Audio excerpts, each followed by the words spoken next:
Pinagtawanan ng probinsyano dahil inakala nilang mag-a-apply ito bilang gwardiya sa hotel. Pero nandito pala siya para bilhin ang buong hotel. Magandang araw sa inyo mga kaserye. Ngayon ay buklatin natin ang panibagong pahina na naglalaman ng paksang ang pamamahala ng hotel.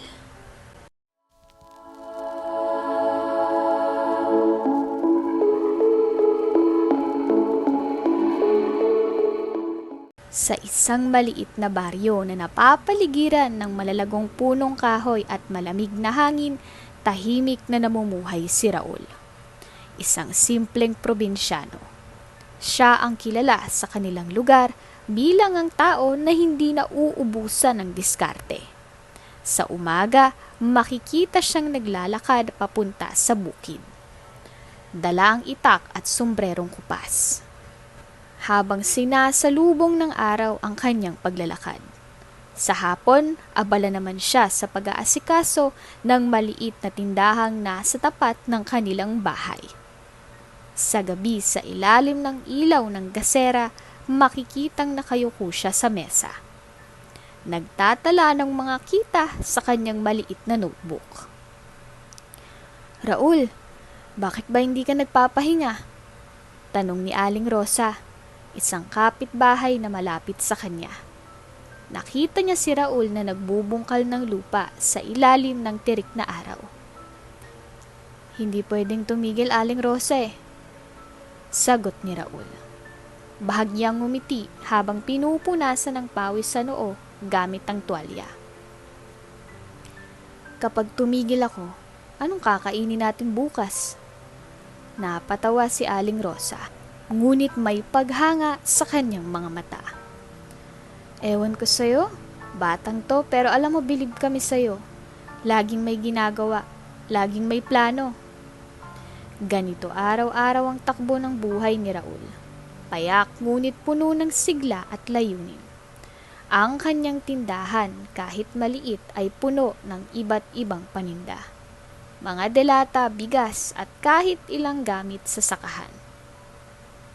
Hindi marangya ang ayos ng tindahan, pero lagi itong dinarayo ng mga tao.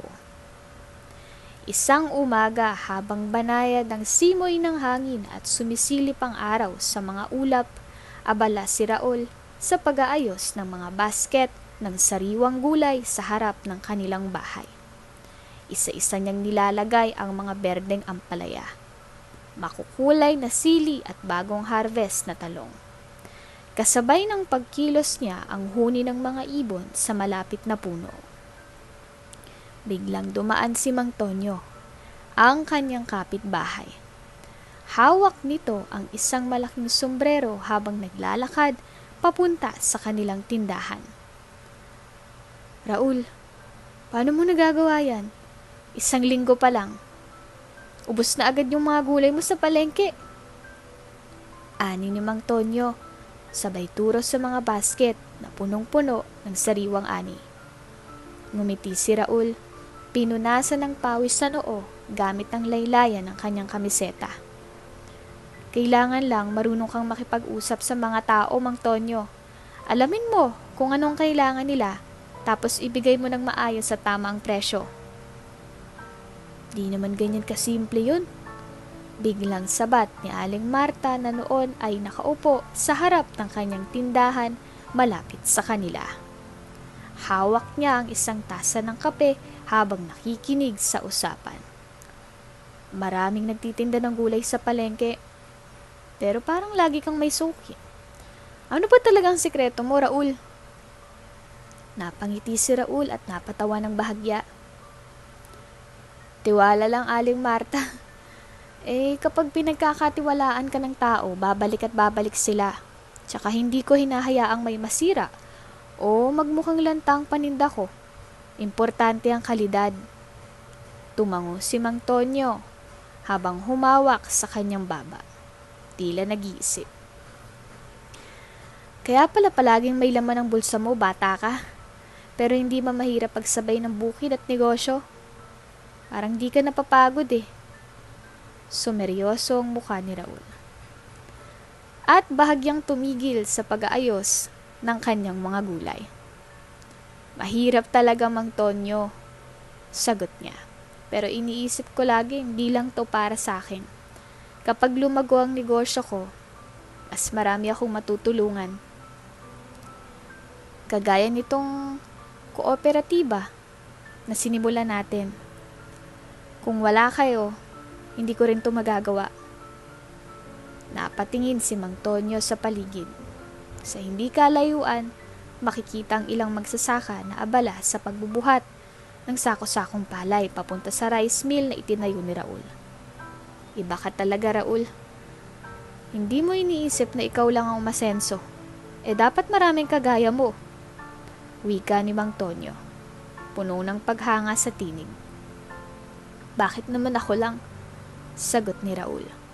Tumatawa habang nagpapagpag ng alikabok mula sa kanyang salakot.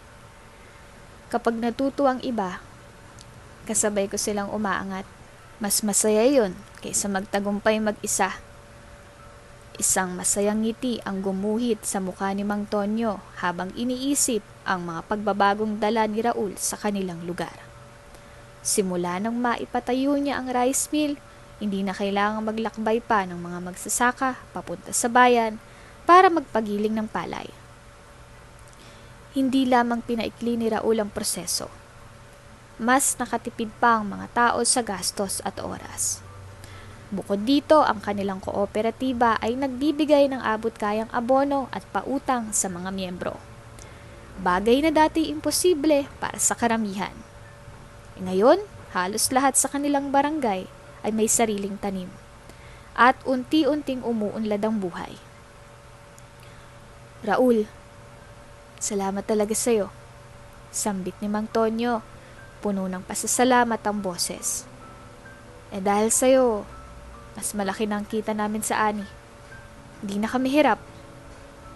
Umiiling si Raul at ngumiti ng may kababaang loob. Walang anuman, Mang Tonyo. Sa totoo lang, kung wala kayong suporta, hindi ko rin magagawa to.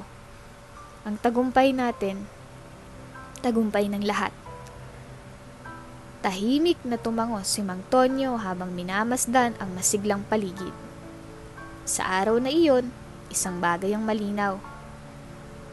Sa bukirin na puno ng hirap at pawis, nagiging bunga ang pagtutulungan ng pagkakaisa at tiwala. Isang hapon, matapos ang mahabang araw sa rice mill, lumapit si Aling Marta kay Raul habang siya'y nagtatala ng mga benta. Raul, hindi ko maintindihan kung paano mo nagagawang maging ganito kalawak ang mga plano mo. Bata ka pa, pero parang dami mo nang alam. Tumingala si Raul mula sa kanyang talaan at ngumiti. Aling Marta, hindi lang to tungkol sa kaalaman. Tungkol kasi sa malasakit. Kung may kakayahan kang gumawa ng paraan para gumaan ang buhay ng iba, ba't hindi mo gagawin? Napatango si Aling Marta. Iba ka talaga, Raul. Sigurado akong malayo pang mararating mo. Isang hapon, abala si Raul sa pag-aayos ng mga papeles ng kanilang kooperatiba. Ang kanyang maliit na opisina ay tahimik. Tanging ang tunog ng lumang bentilador at ang kaluskos ng kanyang ballpen sa papel ang maririnig. Biglang bumasag sa katahimikan ang tunog ng kanyang cellphone. Mabilis niyang hinanap ito sa bulsa ng kanyang kupas na pantalon. At nang makita ang pangalan ng tumatawag, bahagya siyang napangiti.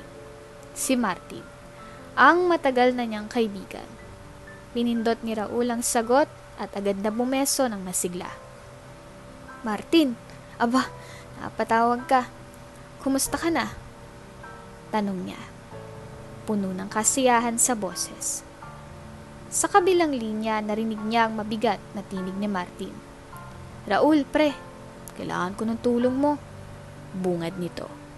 Malinaw sa tono nito na hindi ito basta kamustahan lamang. Napatigil si Raul sa pagsusulat, inilapag ang ballpen at umayos ng upo. Uy, anong problema, Martin? Tanong niya. Seryoso na ang tinig habang nararamdaman ang bigat ng sitwasyon. Yung hotel ko pre, nalulugi na eh. Sagot ni Martin halatang pigil ang kaba. Daming problema, utang dito, reklamo sa serbisyo doon. Di ko na alam ang gagawin. Ikaw lang naiisip kong pwedeng tumulong. Napalalim ang buntong hininga ni Raul. Alam niyang hindi biro ang ganitong problema. Lalo na't negosyo ito sa Maynila. Matagal nang nakatali ang kanyang buhay sa simpleng pamumuhay sa baryo. Ngunit ang kaibigan ay nangangailangan. Martin, di biro ang negosyo mo eh. Sabi niya. Pinananatili ang mahinahong tono. Sigurado ka ba? Nakaya ko tong solusyonan? Ibang sitwasyon dito sa baryo. Raul pre, kilala kita.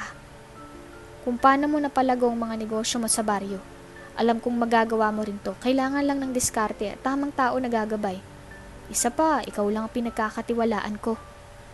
Sagot ni Martin na puno ng pagtitiwala. Napatulala si Raul. Sa simpleng buhay na mayroon siya, hindi niya inakalang makakatanggap siya ng ganitong hiling. Malinaw sa boses ng kaibigan ang desperasyon at ramdam niya ang bigat ng pagtitiwala nito sa kanya. Ngunit alam din niyang hindi ito basta usaping maaaring madaliin.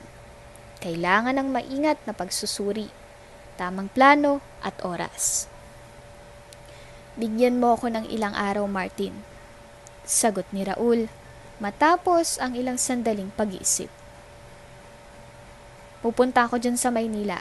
Tingnan ko muna ang sitwasyon bago tayo gumawa ng anumang hakbang. Sa kabilang linya, halatang gumaan ang loob ni Martin. Salamat pre. Alam kong di mo ako bibiguin. Wika nito. Puno ng pag-asa. Matapos ang tawag, napabuntong hininga si Raul at napatingin sa bintana. Sa labas, tanaw niya ang abala sa bukirin. Ang mga magsasakang nagbubuhat ng gulay. Ang dumaraang tricycle at ang mga batang masayang naglalaro sa kalsada. Tahimik ang baryo. Ngunit sa loob ng kanyang isipan, abala ang mga tanong at plano. Malaking hamon to. Bulong niya sa sarili. Pero hindi ko hahayaang mabigo ang kaibigan ko. Kinabukasan, maaga siyang gumising habang umiinom ng kape. Tinawag niya si Mang Tonyo, ang isa sa mga kasamahan niya sa kooperatiba, upang iwan muna ang ilang responsibilidad. Mang Tonyo, pansamantalang kayo munang bahala dito sa baryo ah. May kailangan lang akong ayusin sa Maynila. O sige Raul, sagot ni Mang Tonyo puno ng kumpiyansa. Huwag kang mag-alala, kami na ang bahala rito. Habang inaayos ni Raul ang kaunting gamit na dadalhin, hindi niya maiwasang makaramdam ng kaunting kaba. Ang Maynila ay ibang-iba sa kanilang baryo. Mas mabilis, mas magulo, at mas komplikado. Ngunit alam niyang hindi siya maaaring umatras. Hindi lamang ito tungkol sa kanyang kaibigan, kundi isa rin itong pagkakataon upang masubok ang kanyang kakayahan sa mas malaking mundo. Ilang araw matapos ang abalang linggo ng baryo, maagang nagbibihis si Raul ng kanyang simpleng kasuotan. Isang puting kamiseta, kupas na maong at ang paborito niyang sapatos na medyo gasgas, ngunit maayos pa rin. Bagamat payak ang kanyang itsura, dala niya ang matibay na determinasyong gawin ang mahalagang lakad na iyon. Bitbit niya ang maliit na backpack na naglalaman ng ilang dokumento, notebook at mga damit na kakailanganin na dalhin sa biyahe. Sumakay siya ng bus patungong Maynila. Habang nasa biyahe, tanaw niya ang unti-unting pagbabago ng tanawin. Mula sa luntiang bukirin ng kanilang baryo hanggang sa siksikang mga gusali ng lungsod. Kasabay ng tunog ng bus ay ang mabilis na tibok ng kanyang puso. Hindi pa siya nakapunta sa ganitong klaseng lugar. Pagbaba niya ng bus, Bumungad sa kanya ang mataong kalsada ng Maynila. Punong-puno ng jeepney, tricycle, at taong nagmamadali. Saglit siyang huminga ng malalim at sinubukang kalmahin ang sarili bago siya tuluyang tumawid patungo sa malaking hotel na nakikita niya mula sa di kalayuan. Nang pumasok siya sa compound ng hotel, tila ibang mundo ang kanyang nilakaran. Ang lobby ng hotel ay puno ng karangyaan. Ang kisame ay napapalamutian ng naglalakihang chandelier na parang mga bituin sa kalangitan. Ang marmol na sahig ay kasing kinis ng salamin, kumikislap sa bawat hakbang ng mga taong dumaraan.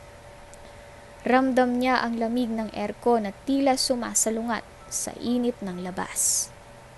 Ngunit sa kabila ng ganda ng lugar, napansin agad ni Raul ang kakaibang katahimikan. Hindi ito tulad ng kanyang inaasahan. Kaunti lamang ang mga tao sa paligid. At ang mga empleyado ng hotel ay mukhang abala, ngunit halatang may bitbit na alalahanin. Napaisip si Raul kung may nangyayari.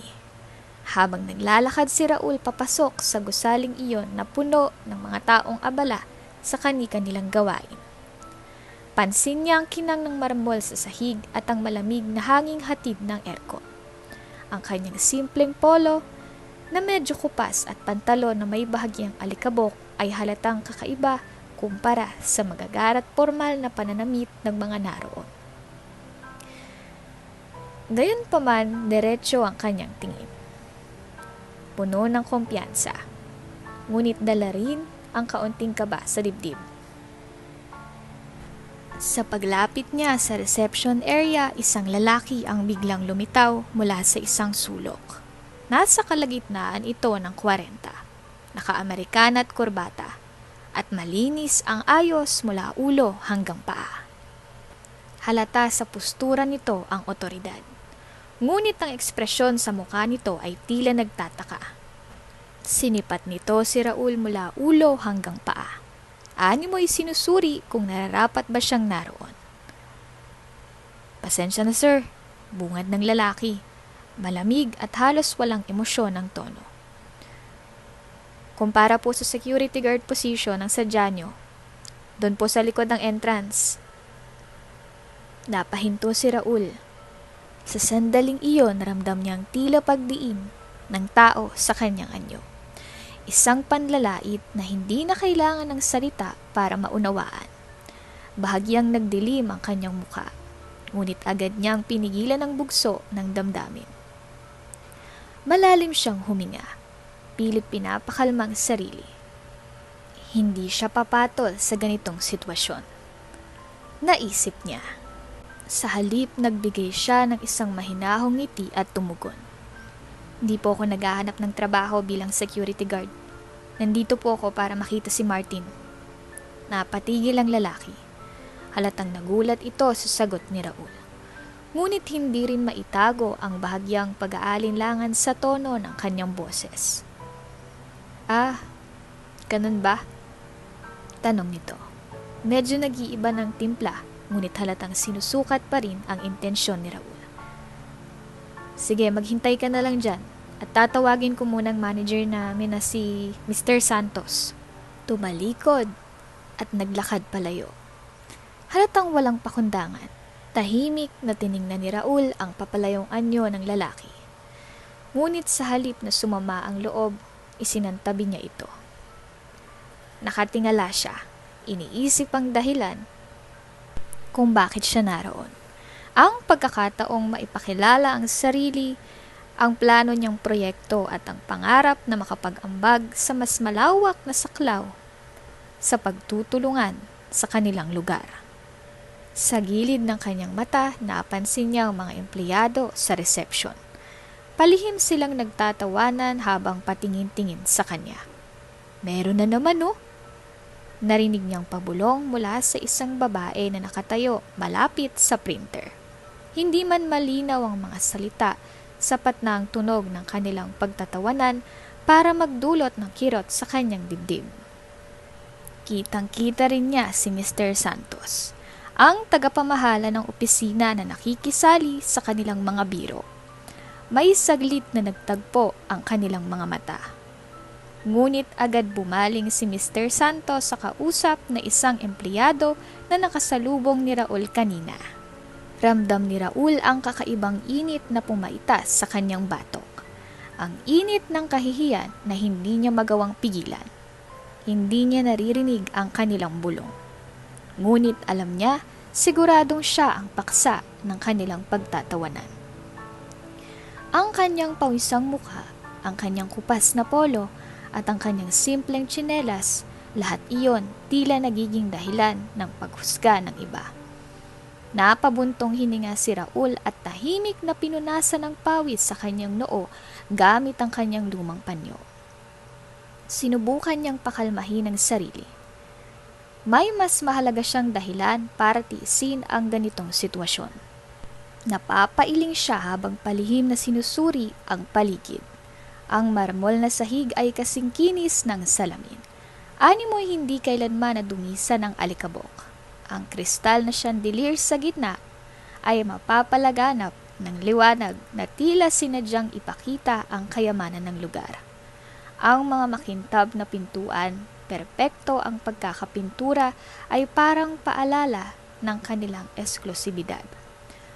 Ngunit sa kabila ng karangyaan, may malamig na pakiramdam sa lugar. Ang mga empleyado ay gumagalaw ng mekanikal. Parang mga robot na walang damdamin. Ang kakaunting bisita naman ay abala sa kanika nilang mga telepono, mga usapan o pagbasa ng dokumento. Walang pumapansin kay Raul. Tila isa lang siyang anino na naglalaro sa gitna ng liwanag ng marangyang hotel. Habang iniisip niya kung kailan darating si Martin, naramdaman niyang bigat ng tingin ng ilan sa mga empleyado. May isang nakatayo sa reception desk na pasulyap-sulyap sa kanya. Halatang nagtataka kung bakit siya naroroon. Pinilit niyang huwag magpaapekto. Hindi siya nandito para magpasikat o ipakita kung sino siya. May mas mahalaga siyang layunin. Bigla niyang narinig ang mabigat na yabag ng sapatos na papalapit mula sa kanyang likuran. Napatingala siya at bumungad sa kanya si Mr. Santos. Ang kanyang postura ay matikas, halatang puno ng kumpiyansa. Suot nito ang isang mamahaling itim na suit na walang lukot. Ang sapatos ay makintab na parang bagong linis, at ang mga malamig nitong mata ay parang mga espada na tumatagos sa bawat tingin. Mr. Raul, bati ni Mr. Santos sa malamig na tinig na parang nagbibigay ng babala. Ano nga ulit ang pakay mo rito? Bahagyang yumuko si Raul bilang paggalang bago sumagot. Hinahanap ko po si Martin. May kailangan lang po akong ipaliwanag sa kanya. Umangat ang isang kilay ni Mr. Santos. Ang labi nito ay bahagyang nakaangat sa isang mapanuyang ngiti. Tila sinusukat nito si Raul. Mula ulo hanggang paa. Ang kanyang tingin ay puno ng panghusga. At pagkatapos ng ilang saglit, umiwas siya ng tingin na parang hindi na muling babalikan si Raul. Raul, ani ni Mr. Santos, umiiling habang napapahagikik. Sa tingin mo ba, karapat-dapat kang magpakita kay Martin? Alam mo naman siguro kung anong klaseng tao siya, hindi ba? Isa siyang negosyanteng respetado at tanyag. Ikaw, ano bang meron ka? Ramdam ni Raul ang bigat ng bawat salitang binitawan ni Mr. Santos. Parang mga pako yon na isa-isang tumama sa kanyang dibdib. Gusto niyang magsalita ngunit parang nagtatagisan ang kanyang dila at ang kanyang puso. Saglit siyang tumikhim. Pilit na pinakakalma ang sarili. Hindi siya maaaring magpadala sa emosyon. Hindi siya narito para makipagtalo. Hindi naman po ako nandito para makipagkompetensya sa kanya, sagot ni Raul. Mahinahon ngunit may bahid ng determinasyon. Kaibigan ko po si Martin. Kaibigan? Putol ni Mr. Santos sabay ng isang mapanuyang tawa. Halos lahat ng nasa labi ay nakatingin sa kanila. Raul, Kaibigan bang tawag sa isang taong kasing baba ng estado mo? Tingnan mo sarili mo. Sa suot mo pa lang, alam ko nang wala kang lugar dito. Hindi mo ba naiisip? Nakakahiya ka. Umalis ka na habang maayos pang lahat. Bahagyang napaatras si Raul sa bigat ng mga salitang binitawan ni Mr. Santos. Pilit niyang itinatago ang sakit. Ngunit naramdaman niyang panggigilid ng luha sa kanyang mga mata. Hindi ito ang unang beses na nakarinig siya ng ganitong klaseng panlalait. Ngunit sa bawat pagkakataon, tila mas bumibigat ang sugat na iniiwan ito. Saglit niyang hinigpitan ang hawak sa lumang folder na bitbit niya. Alam niyang wala siyang magagawa para magustuhan pa siya ng mga taong tulad ni Mr. Santos. Ngunit hindi niya papayagang pigilan siya ng panlalait mula sa kanyang layunin. "Pasensya na po, Mr. Santos," sagot ni Raul matapos ang ilang saglit ng katahimikan. Malumanay ang kanyang boses. Ngunit may bahid ng matatag na determinasyon. "Pero hindi ko po kayang umalis nang hindi nakakausap si Martin. Wala pong kinalaman ng estado ko sa kung paano ko siya tinitingnan bilang kaibigan." Napangisi si Mr. Santos. Ngunit ang mga mata nito ay nanatiling mapanlait. "Kaibigan?" Anya. May bahid ng panunuyat. "Ikaw? Kaibigan ni Martin?" "Raul, tingnan mo sarili mo, hindi ka bagay dito. At lalo nang hindi ka bagay makipag-usap sa mga tulad niya. Kaya kung ako sa'yo, bumalik ka na lang kung saan ka nararapat." Tumalikod si Mr. Santos. Ngunit bago tuluyang lumakad, muli siyang humarap. May bahid ng kasiyahan sa kanyang ngiti. Tila nasisiyahan sa pananakit sa damdamin ni Raul. "At isa pa, huwag mong hintayin na ipatawag ko ang security para paalisin ka." Sa kanyang pagtalikod, naiwan si Raul na nakatayo sa gitna ng marangyang opisina. Tiningnan niya ang kanyang medyo kupas na sapatos.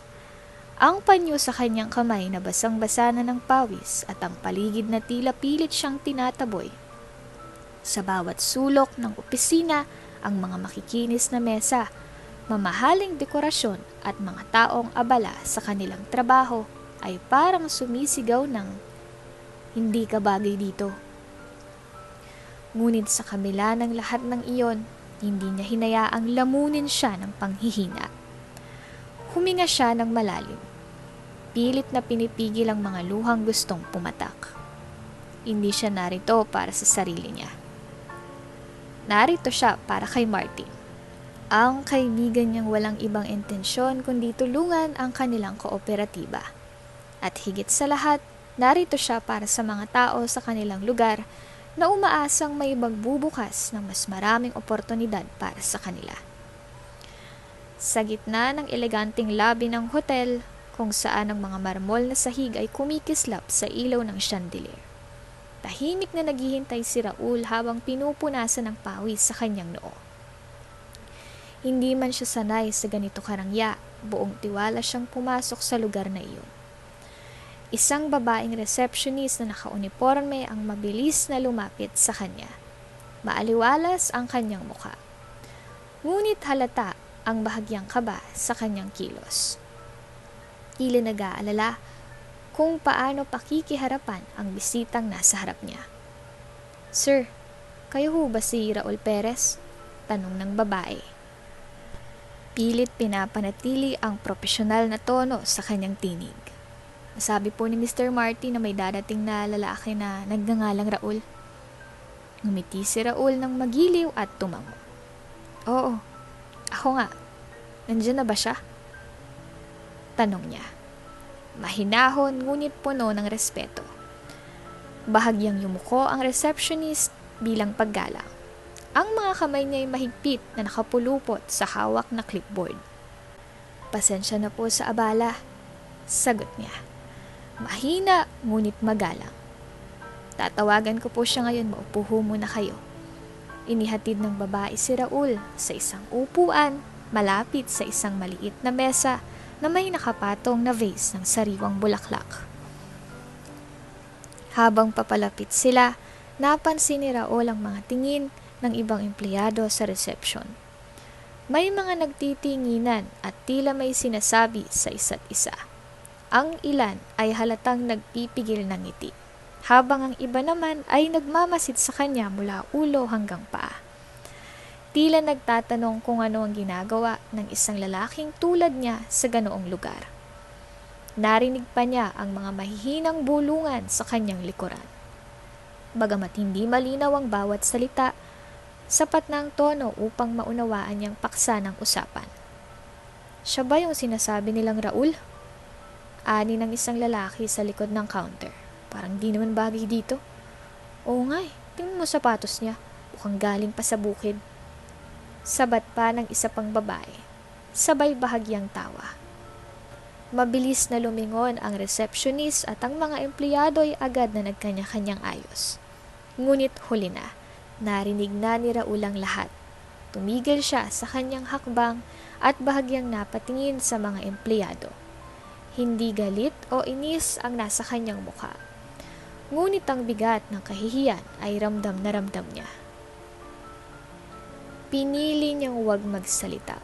At sa halip muling inayos ang hawak niyang folder. Parang pinipisil niya ito ng mahigpit na para bang dito niya idinadaan ang kanyang nararamdamang discomfort. Pasensya na po kung magulo rito, sir. Wika ng receptionist na tila nahihiya rin para sa ginawa ng kanyang mga kasamahan. Pakiantay na lang po saglit, tatawagin ko na po si Mr. Martin. Tumango si Raul, tahimik na umupo sa inalok na upuan. Habang naghihintay, iniwasan niyang tumingin sa paligid. Subalit hindi niya mapigilang maramdaman ang bawat mapanghusgang tingin sa kanya. Bawat bulong na may kasamang tawa. Sa mga ganitong sandali, ang simpleng karanasan ay nagiging pagsubok sa kanyang pasensya. Sa loob-loob niya, inalala niyang dahilan ng kanyang pagpunta rito. Hindi siya narito para sa sarili niya. Narito siya para sa kanyang mga kasamahan sa kooperatiba. Sa mga magsasakang umaasa sa proyekto nilang isinusulong. Alam niyang mahalagang meeting na ito para makuha ang pondo para sa kanilang irrigation system. Isang hakbang na mapapadali sa buhay ng maraming pamilya. Hindi bago kay Raul ang ganitong klaseng trato. Lumaki siyang hinuhusgahan batay sa kanyang kasuotan, sa kanyang anyo, sa kanyang pinanggalingan. Ngunit natutunan niyang huwag nang pansinin ang mga ganitong bagay. Ang bigat sa karangyaan. Nang makaupo na si Raul sa isang upuang malapit sa bintana ng lobby, huminga siya ng malalim. Tahimik niyang inilibot ang paningin sa paligid. Ang hotel ay marangya. Makintabang marmol na sahig, matataas ang kisame na may mga chandelier at malinis ang bawat sulok. Ngunit kahit gaano kagandang lugar, may kakaibang bigat sa hangin na hindi niya maipaliwanag. Ang mga empleyado, bagamat abala, ay tila may alalahanin sa kanilang mga mukha. Ang lobby na dapat ay puno ng mga bisita ay halos walang tao. Tahimik si Raul habang iniisip ang mga susunod na hakbang. Alam niyang mahalaga ang usapan nila ni Martin, kung hindi magtatagumpay ang unang bahagi ng kanilang diskusyon. Mayroon siyang planong reserba. Ayaw niyang masayang ang pagkakataong ito. Ang kooperatiba na kanyang inaalagaan ay umaasa sa proyektong kanilang pag-uusapan. Habang abala siya sa kanyang iniisip, lumapit ang receptionist. Hawak ang telepono sa kanyang kamay, nakangiti itong nagsalita. Ngunit halatang pagod na rin. Sir, kakausap ko lang po kay Mr. Martin. Papunta na raw po siya dito, sabi nito. Maingat na ibinababa ang telepono sa mesa. Ngumiti si Raul at tumango. Salamat. Mukhang abala siya ngayon. Opo, sir. Sagot ng receptionist na tila mas kalmado na ngayon. Pero sinabihan niya kami na bigyang pansin ang pagdating niyo. Bumukas ang pinto ng elevator sa dulo ng lobby. At mula rito, bumaba si Martin. Suot niya ang maayos na itim na suit. Ang kanyang korbata ay perpektong nakatali. at baka sa kanyang muka ang kasiyahan. Sa bawat hakbang niya papalapit sa lobby, nagmumula sa kanyang aura ng tagumpay. Ng isang taong sanay makipag-usap sa mga malalaking tao sa negosyo. Paglapit niya kay Raul, agad niyang iniabot ang kamay nito. Ngunit hindi nagtagal doon. Sa halip, mahigpit niya itong niyakap. Pre, salamat at dumating ka! Masiglang bati ni Martin, bakas ang tuwa sa kanyang boses. Ngunit kahit na masigla ang kanyang ekspresyon, may bahagyang kaba sa kanyang mga mata na hindi nakalampas kay Raul. Walang anuman, Martin. Alam mo namang hindi kita matitiis. Sagot ni Raul habang marahang tinatapik ang likod ng kaibigan. Sa kanyang tono, naroon ang tahimik na kumpiyansa at pakikisama na tumagal sa mga taon ng kanilang pagkakaibigan. Pagkatapos ng yakap, pinaupo siya ni Martin sa isa sa mga mesa sa tabi ng bintana. Ang liwanag ng araw ay tumatama sa mesa. Nagbibigay ng kakaibang sigla sa kanilang espasyo. Umupo si Martin ng tuwid, ngunit halata ang bahagyang nerbiyos sa kanyang paggalaw. Oh, kumusta ang biyahe mo? Tanong ni Martin habang nilalaro ang kanyang tasa ng kape. Mabuti naman, sagot ni Raul. Bahagyang umiti. Medyo mahabang biyahe mula sa probinsya. Pero sulit naman kung magiging magandang resulta ng usapan natin. Siguradong maganda, sagot ni Martin, ngunit tila nagdalawang isip. Pero pre, aminin ko sa'yo, di ganun kadali ang sitwasyon ngayon. Ang kumpanyang kausap ko para sa proyekto ay nagiging mahigpit. Pero alam ko, kapag narinig nila ang proposal mo, magbabago ang isip nila. Tumango si Raul. Nanatiling kalmado. Alam ko naman hindi laging madali, Martin, pero naniniwala akong may paraan, basta't malinaw ang layunin natin. Hindi ito para sa akin lang, kundi para sa mga magsasakang umaasa sa atin. Napatigil si Martin. Saglit niyang tiningnan si Raul. Tila inaalala ang mga panahong nagsisimula pa lang sila. Pareho silang nangarap ng mas magandang buhay. Ngunit magkaibang landas ang kanilang tinahak. Si Martin ay naging matagumpay sa lungsod, habang si Raul ay nanatili sa probinsya upang tulungan ang kanilang komunidad. Pre, huwag kang mag-alala. Gagawin kong lahat para maging maayos ang usapan natin mamaya. Hindi lang para sa'yo, kundi para sa lahat ng taong umaasa sa proyekto mo. Ngumiti si Raul, ngunit sa likod ng kanyang ngiti ay naroon ang bigat ng responsibilidad. Alam niyang hindi lang ito tungkol sa negosyo. Ito ay tungkol sa pagbabago ng buhay ng mga tao sa kanilang lugar. Martin, alam kong kaya natin to. Sama-sama tayo sa laban na to. Sagot niya, puno ng determinasyon. Sa tahimik na labi ng hotel, maririnig ang kaluskos ng mga papel at ang mahinang tunog ng aircon. Habang nag-uusap si Raul at Martin, tahimik na nagmamasid ang mga empleyado sa paligid. Ang kanilang mga mata ay puno ng pagtataka, at ang ilan ay nagbubulungan. Sino ba yung kasama ni Sir Martin? Walang dating, sagot ng isa, bahagyang tumawa. Tingin mo, anong meron sa kanya? Si Mr. Santos ay nakatayo malapit sa counter. Kanina pa siya nagmamasid. Napapailing habang iniisip. Ano bang ginagawa ni Martin sa taong to? Kilala si Martin bilang isang mapili at respetadong negosyante. Sa paningin nila, si Raul ay isang ordinaryong tao lamang. Walang karisma, simpleng pananamit, at mukhang hindi bagay sa eleganteng ambience ng hotel. Mga kaibigan, biglang wika ni Martin habang humarap sa mga empleyado. Agad na tumahimik ang lahat. Lumalim ang kanyang boses, puno ng kumpiyansa at otoridad. Gusto kong ipakilala sa inyo ang bagong may-ari ng hotel na ito, si Mr. Raul. Parang bombang sumabog ang balita. Halos sabay-sabay na nanlaki ang mga mata ng mga empleyado. Ang iba hindi makapaniwala. At ang ilan naman napatingin kay Raul mula ulo hanggang paa. Tila sinusuri kung paano maging totoo ang narinig nila. Si Mr. Santos na kanina lamang ay mayabang na nakatayo ay natigilan.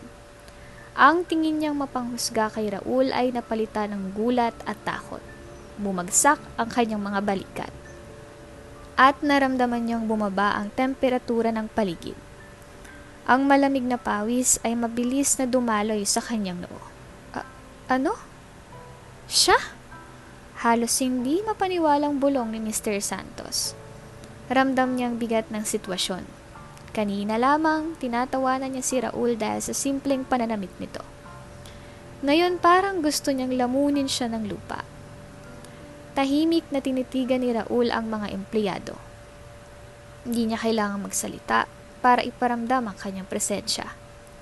Sa kanyang mahinahong tindig at malalim na titig, tila ba nagpapahayag siya ng isang leksyon. Huwag manghusga base sa panlabas na anyo. Lumapit si Martin kay Raul at bahagyang ngumiti, bagamat halata ang pag-aalangan. Raul, pasensya ka na kung hindi naging magandang pakikitungo nila sa'yo. Sabi niya habang hinahagod ang batok. Alam niyang maaaring may mga hindi magagandang nasabi o nagawa ang mga empleyado.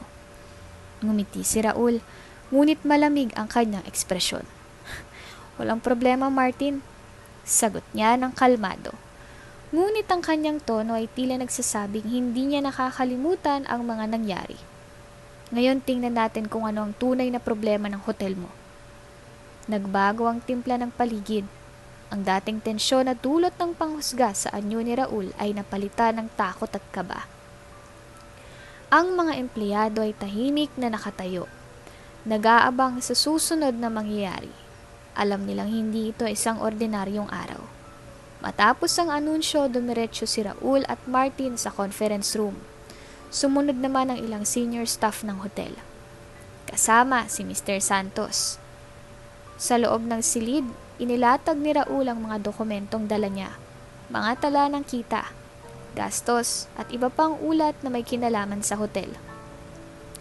Habang tumatagal ang meeting, unti-unting lumilinaw sa lahat ang kakayahan ni Raul. Malinaw siyang mag-isip, mabilis mag-analyze ng datos, at may mahinahon, ngunit mapangahas na pananaw sa negosyo. Ang simula ng bagong yugto. Habang tahimik na naglalakad si Raul at Martin papunta sa conference, sinundan sila ng ilang empleyado. May halong kaba at pagkausisa ang nasa mukha ng mga ito. Tila naghihintay ng mangyayari. Si Mr. Santos na naiwan sa likuran, nakatayo lamang. Litong-lito at hindi mapakali. Alam niyang malapit na siyang harapin ang resulta ng kanyang mga naging kilos. Napatingin siya kay Raul, at sa kauna-unahang pagkakataon, naramdaman niyang bigat ng lahat ng kanyang nasabi at nagawa. Ang kanyang mapanuyang mga salita, ang maliliit na panlalait, at ang kakulangan niya ng respeto sa masisipag na taong kagaya ni Raul. Lahat ng iyon ay bumalik sa kanya ng may mabigat na impact. Gusto niyang humingi agad ng tawad. Ngunit alam niyang hindi ito ang tamang oras. Tahimik siyang bumuntong hininga at sinubukang pakalmahin ang sarili.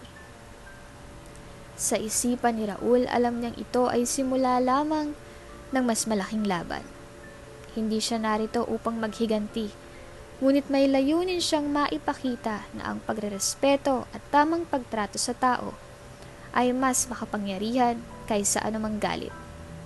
Nais niyang magturo ng leksyon, hindi sa pamamagitan ng matinding salitaan, kundi sa dignidad at tamang pagkilos.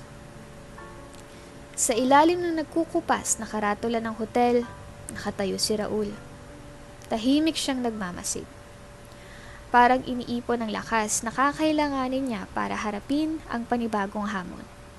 Malalim ang kanyang buntong hininga habang iniisip ang lahat ng responsibilidad na kaakibat ng pagbabagong nais niyang simulan.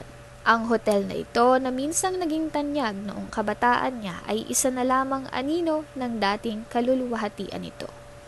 Sa pinto ng labi halata ang mga palatandaan ng kapabayaan. Bitak-bitak ang mga pader, sira ang ilaw ng chandelier na dating marilag, at may kakaibang amoy na hindi mawari. Ang mga makintab na marmol na sahig noon ay puno na ng gasgas at alikabok. Humakbang si Raul papasok. Pinagmamasdan ang bawat sulok. Napansin niyang receptionist na mukhang inip na naglalaro ng cellphone. Tila walang pakialam kahit may dumaraan na bisita. Sa gilid ng waiting area may 3 empleyado ang nagkukumpulan at nagtatawanan. Malakas ang halakhak kahit kitang-kita silang may dapat pa sanang ginagawa. Malinaw, bulong ni Raul sa sarili habang tumitibok ang noo sa inis. Ito ang dahilan kung bakit nalugi ang negosyo, kakulangan ng disiplina at malasakit. Sa tahimik na conference, nagtipon ang mahigit 20 tauhan matapos ang agarang tawag ni Raul para sa pulong. Halata sa bawat muka ang pag-aalinlangan at tila mabigat ang bawat hakbang ng ilan habang papasok. Sa harapan ng silid nakatayo si Mr. Santos, ang kasalukuyang manager. Matangkad siya, maayos ang bihis, ngunit ramdam sa kanyang tindig ang ere ng kayabangan na tila laging bumabalot sa kanyang personalidad. Tumayo si Raul sa gitna, hawak ang ilang papeles ngunit hindi binuksan. Nakatutok ang lahat ng mata sa kanya habang dumadagundong ang katahimikan. Nilapag niya ang mga papeles sa lamesa at tumingin sa bawat isa. Isang tingin na puno ng determinasyon. Alam kong hindi madali ang pinagdadaanan ng hotel na to. Panimula niya. Malumanay ngunit may bigat ang tinig. Pero gusto kong linawin ang isang bagay. Ang pagbabagong kailangan natin ay magsisimula sa inyong lahat. Hindi to nakasalalay sa iisang tao, kundi sa sama-sama nating pagsisikap. Nag-angat siya ng papel mula sa mesa at itinuro ito. Simula ngayon, may 3 prinsipyo tayong susundin. Respeto, malasakit, at kalidad ng serbisyo. Kung sino man hindi kayang yakapin ang prinsipyong to, malaya kayong umalis. Wala akong pipilitin.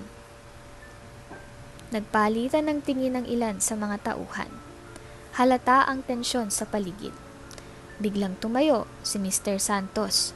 Baka sa muka ang iritasyon. Raul, malakas niyang sabi. Ang kanyang boses ay puno ng panunumbat. Huwag kang magmataas. Ano bang alam mo sa pagpapatakbo ng hotel? Probinsyano ka naman. Walang karanasan sa negosyo. Ang magaling mong gawin, umuwi ka na lang sa inyo. Nagulat ang ilan sa lakas ng boses ni Mr. Santos. Ngunit nanatili si Raul na kalmado. Hindi siya nagpatalo sa emosyon. Sa halip, tiningnan niya ng diretso si Mr. Santos. Ang kanyang mga mata, malamlam ngunit puno ng determinasyon. Alam mo, Mr. Santos, ang tagumpay hindi nasusukat sa kung saan ka nanggaling o gaano karami ang alam mo. Ang tunay na tagumpay ay nakasalalay sa malasakit mo sa mga tao at sa trabahong ipinagkatiwala sa iyo. Halata ang pagkagulat sa mukha ni Mr. Santos. Ngunit si Raul ay hindi pa tapos. Kaya simula ngayon, wala ka ng posisyon sa hotel na to. Kitang-kita ang pagkabigla ni Mr. Santos. Anong ibig mo sabihin? Tanong niya. Ibig sabihin, tinatanggal na kita bilang manager. Hindi ko kailangang patagalin ang isang leader na walang malasakit sa kanyang mga tauhan. At sa negosyo, maraming mas karapat dapat sa posisyong to. Nanlaki ang mga mata ni Mr. Santos. Ngunit wala na siyang masabi. Tumayo siya galit at kahihiyan ang nakaukit sa kanyang muka. At nagmamadaling lumabas ng silid. Ang pinto ay malakas na sumara sa kanyang paglabas. Tahimik ang conference room, ngunit tila gumaan ang hangin. Tumayo si Raul ng diretsyo at muling tumingin sa mga natitirang tauhan. Alam kong mahirap ang pagbabagong hinihingi ko, pero kung nais nating maiahon ang hotel na to, kailangan nating magtulungan. Hindi ko kayo pipilitin, lahat kayo ay may pagkakataong magsimula ulit. Pero kung hindi kayo handa, mas mabuti nang magpaalam kayo ngayon. Tahimik na nag-isip ang mga tao. May ilan na nagkatinginan. Tila nagtatasa kung ano ang dapat gawin. Ngunit ang iba ay tumango. Ang kanilang mga mata ay nagniningning ng kaunting pag-asa. Sa wakas, tumayo ang isang matandang janitor na nakatayo sa likuran. Sir Raul, matagal ko nang gustong makita ang pagbabagong to. Isa ako sa mga mananatili. Susubukan kong gawin ang lahat ng makakaya ko para tulungan ka. Ngumiti si Raul at tumango. Salamat. Yan ang espiritu na kailangan natin dito. Magsimula tayo ngayon. Pagkatapos ng mahaba at seryosong pulong sa conference, huminga ng malalim si Raul habang pinoproseso ang bigat ng kanilang mga pinag-usapan. Sa bawat minuto ng diskusyon, tumitimbang sa kanyang isipan ang mga hakbang na kailangang gawin upang buhayin muli ang dating kilalang hotel.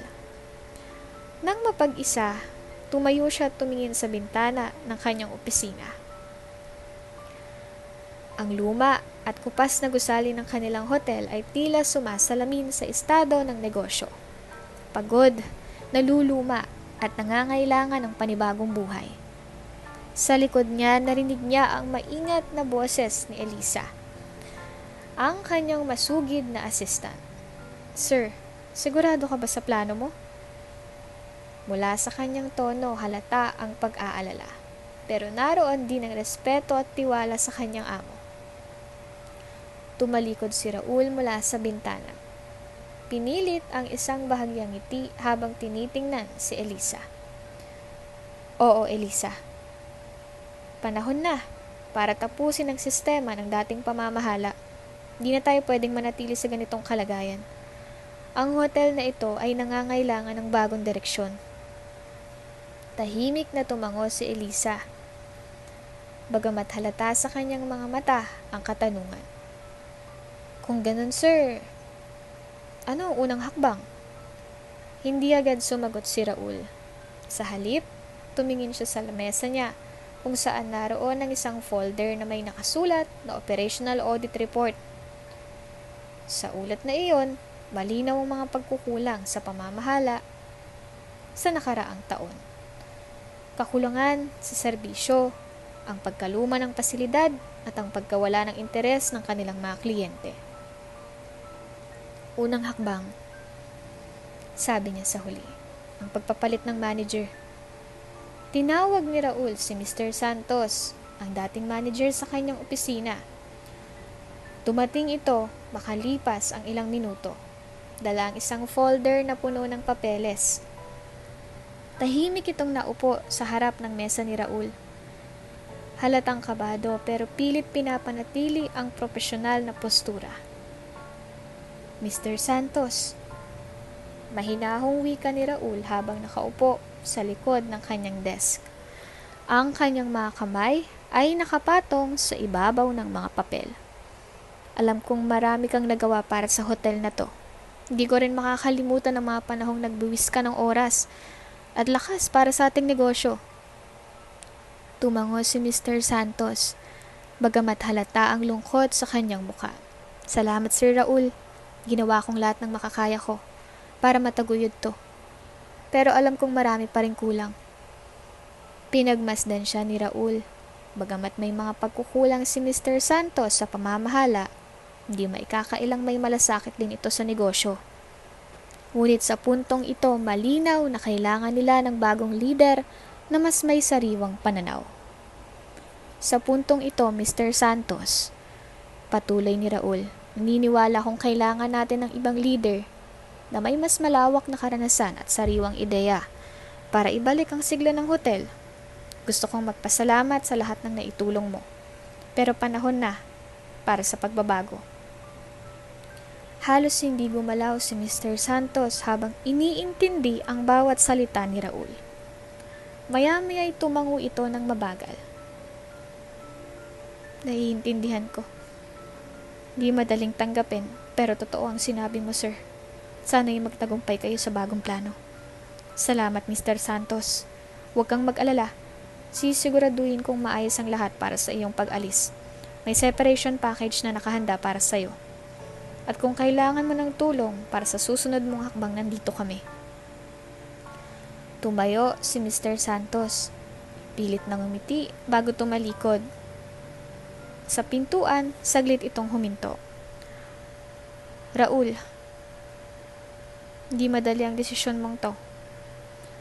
Pero alam kong ginagawa mo to hindi lang para sa negosyo, kundi para sa mga taong umaasa rito. Sana magtagumpay ka. Paglabas ni Mr. Santos, nagkaroon ng saglit na katahimikan sa opisina. Huminga ng malalim si Raul at sumandal sa kanyang upuan.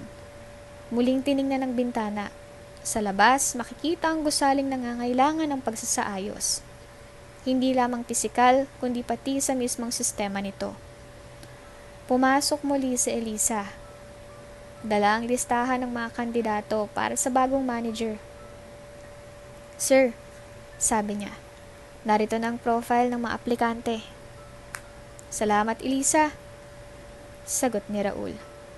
Piliin natin ang taong hindi lang magaling sa papel, kundi may malasakit din sa mga tao.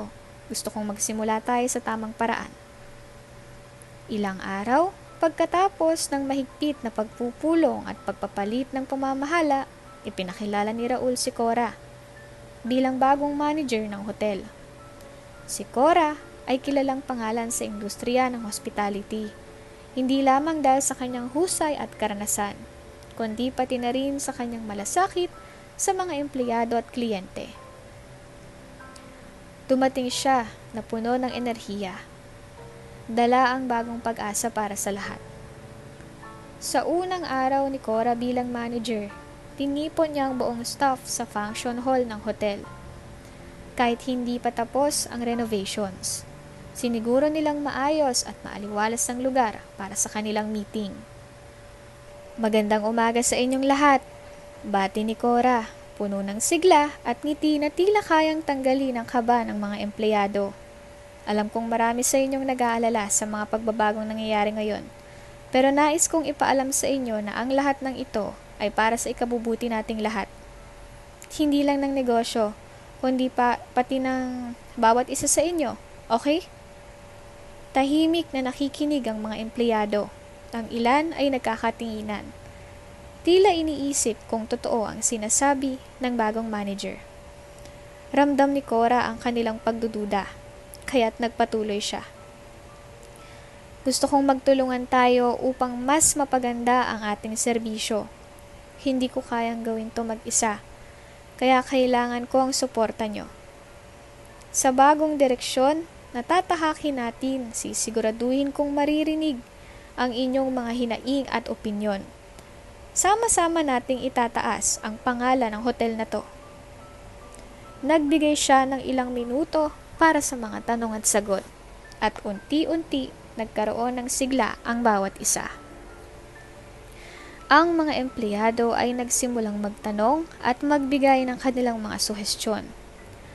Bagay na bihira nilang gawin noong nasa ilalim pa ng pamamahala ni Mr. Santos. Habang abala si Cora sa pag-aayos ng sistema ng operasyon, sinimula na rin ni Raul ang renovation ng hotel. Kasama si Elisa, inikot nila ang bawat sulok ng gusali upang makita ang mga kailangang ayusin. Ang mga kwarto, kailangan ng bagong pintura at mas modernong furniture, sabi ni Raul habang binubuksan ang isang pintuan. Napansin na niya ang mga luma at kupas na kortina, pati na ang sirang ilaw sa kisame. Elisa, siguraduhin makahanap tayo ng supplier na maaasahan para dito ah. Ayoko nang mumurahin pero madaling masira. Yes sir, ako nang bahala, sagot ni Elisa habang mabilis na nagsusulat sa kanyang notebook. Sa tono ng kanyang boses, ramdam ang determinasyon at dedikasyon niya sa trabaho. Dumiretso sila sa swimming pool na dati halos hindi na ginagamit dahil sa basag-basag na tiles at maruming tubig. Tumigil si Raul sa harap nito, nakapamewang habang iniisip kung paano ito gagawing kaakit-akit muli. Kailangan tong ayusin agad. Gusto kong gawing sentro ng atraksyon ng pool area. Maglagay tayo ng garden cafe sa tabi nito. Isa itong magandang lugar para sa mga kliyente. Ngumiti si Elisa. Magandang ideya mo, sir. May alam akong design firm na pwedeng tumulong sa atin.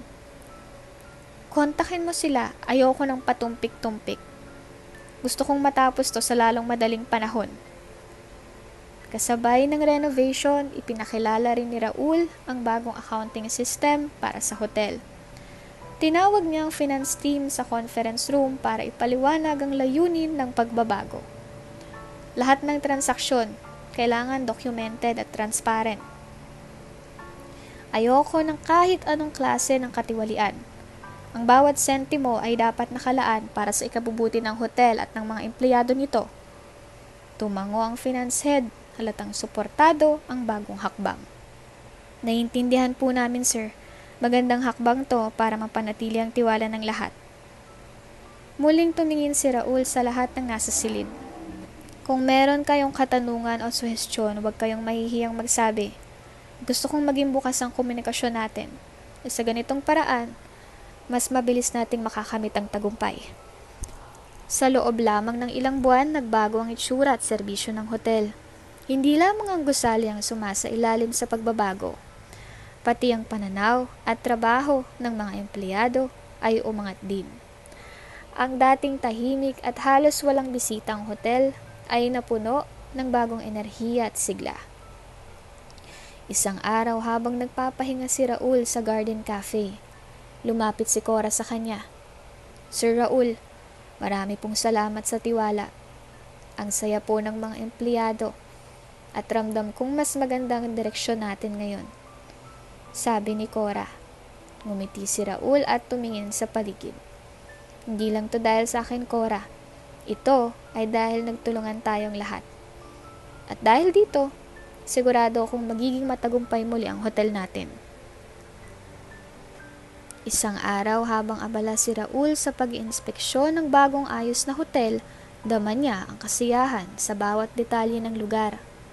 Matagal niyang pinangarap na maging maganda at maaliwalas ang hotel na ito. Isang simbolo ng kanyang sipag at tiyaga. Nang biglang may lumapit na isang tauhan, napahinto siya. Sir Raul, tawag ng pamilyar na boses. Napalingon siya. Si Mr. Santos pala to. Hindi niya akalain na makikita pa niya to matapos tong magbitiw dahil sa pagkakautang at maling pamamalakad noon. Hawak ni Mr. Santos ang isang maliit na maleta at kapansin-pansin ang pagbabago sa kanyang kilos. Hindi na ito mapagmataas kagaya ng dati. Tila mas mababang tingin ito sa sarili. Sir Raul, muling sabi ni Mr. Santos habang bahagyang yumuko. Gusto ko sanang humingi ng tawad.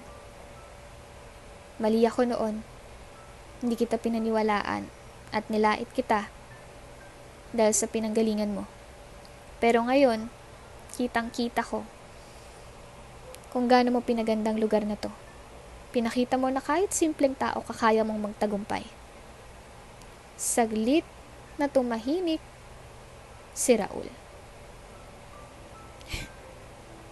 Ganun ba? Tiningnan niya si Mr. Santos at napansin niya ang sensiridad sa boses at sa mata nito. Hindi madali para sa isang taong tulad ni Mr. Santos ang humingi ng tawad. Lalo pat sa isang dating tinuturing niyang mas mababa sa kanya. Ngumiti si Raul.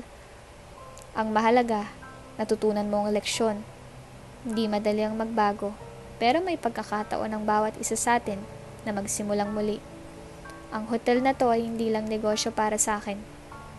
Isa tong pangarap. At higit pa dyan, ito ang paraan ko para magbigay inspirasyon sa iba na ang tagumpay ay hindi nasusukat sa yaman o posisyon, kundi sa integridad at malasakit.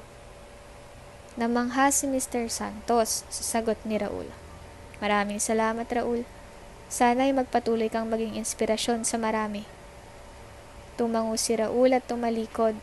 Nagpatuloy siya sa pag-iinspeksyon, ngunit ngayon ay mas magaan ang kanyang pakiramdam.